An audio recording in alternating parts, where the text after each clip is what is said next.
هلو جايز، كيف راكم؟ ان شاء الله تكونوا بخير. انا لاباس الحمد لله. الفيديو اليوم جاء من معاناة شخصية. الموضوع تاع اليوم هو التفكير الزايد بيان سور. الوغ اذا راكي تفكري بزاف، تخمي بزاف، ترجعي نفس الموقف 100 مرة او 1000 مرة في راسك، تتقلقي حتى من حاجات صغار. الوغ هاد الفيديو ليك، خاطر راح نحكي لكم كيفاش انا شخصيا نقصت هاد الشيء ووليت كالم واهدأ.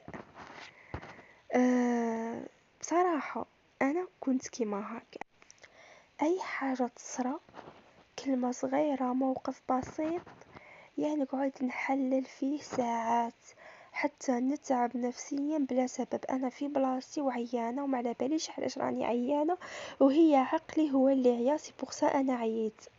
حتى نهار قلت علاش راني نعذب في روحي كيما هاك، علاش راني نهبل في روحي. ومن ثم بديت نتبدل وبديت نتكاكا وبديت نرد لا ميموار. قلت نقول للناس هاني وانا باقي ناكل في روحي. نو نو نو نو، مش كيما هاك. يليق ندير حد لروحي. انا حطيت حد لروحي، ويليق تحطي حد لروحك كما تحطي لي ليميت للناس، يليق تحطي ليميت لروحك. قال كي تبداي تخمي احبسي عند حدك، اقعدي تماك، حدك تماك، سيبو. روحي ديري كشف حاجه واحده اخرى، او الهي مع حاجه واحده اخرى. المهم الفيديو تاع اليوم عميق ورايحه نفهمه لكم بالتدقيق. فهمت باللي ماشي كل فكره حقيقيه.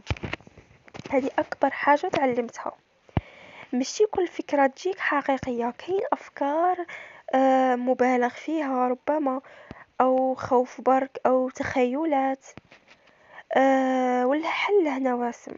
الحل هنا يليق تسقسي لروحك واش هذا واقع ولا غير تفكير، ويليق نتيا تحبسي روحك، تي تحبسي هذاك التفكير. مثلا تخمي بزاف في الموت، تخمي في صوالح غادي يصراو نتي اصلك صوالح ما غاديش ما صراوش ودائما تخمي فيهم. يليق تحبسي، استغفري ولا ديري اي حاجه، المهم تحبسي هذاك التفكير السلبي. حاجة تانية، حبست نحلل كلش. كنت نحب نفهم كل حاجة، علاش قال هاك، علاش تصرف معايا كيما هاك، علاش دار لي كيما هاك، علاش شاف فيا كيما هاك. بصح الحقيقة ماشي لازم نفهم كلش. كاين حوايج نخليها تمشي وخلاص، سي قال لي كيما هاك الله يسهل عليه، ما نقدرش انايا نتدخل في طريقة كلامه. شاف فيا كيما هاك الله يسهل عليه، عينيه بغا يشوف فيا كيما هاك الله يسهل. المهم انا ما نبقاش نحوس نفهم صاي. النقطة الثالثة واللي هي شغلت روحي. كنت بزاف عندي الفيد في حياتي. الوغ درت حاجة وعمرت الفيد. كي تكوني فارغة تفكيرك يزيد. بديت ننظم يومي، ندير حاجات نحبهم، نخرج نتمشى، وشفت فرق كبير. المهم درت بزاف. شوفوا، ما نبغيش نخلي روحي قاعده في بلاصه ونخمم، ابغى اذا نعطي روحي راحه صح 10 دقائق ونشيخ مع روحي في صوالح ايجابيه، ماشي نشيخ في علاش دار لي كيما هاك وعلاش هذا كيما هاك، ولا نخمم في صوالح سلبيه. نو. وهنا شفت فرق كبير والله. جربوها البنات.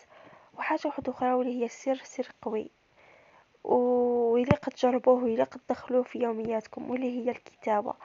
اي حاجة تقلقني نكتبها نفرغها. شوفوا، كي راكي تكتبي هذا واش رايح يصرى، راكي تفرغي، رايح راسك يفرغ. رايح يخليك تشوفي الامور بوضوح.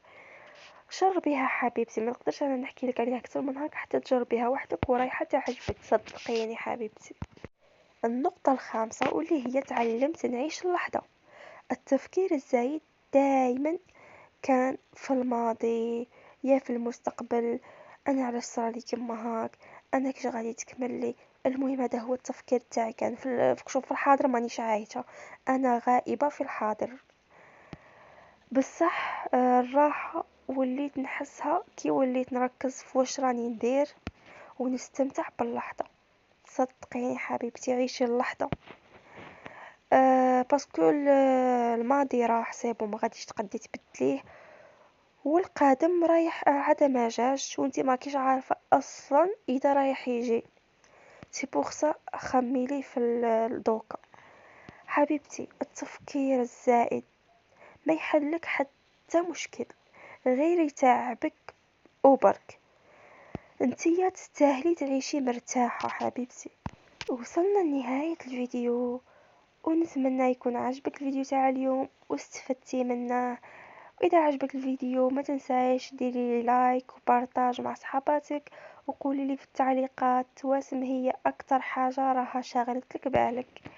وما تنسايش الابوني باش نعاونك اكتر. نتلاقاو في الفيديو الجاي، وتهلايلي في روحك. باي باي.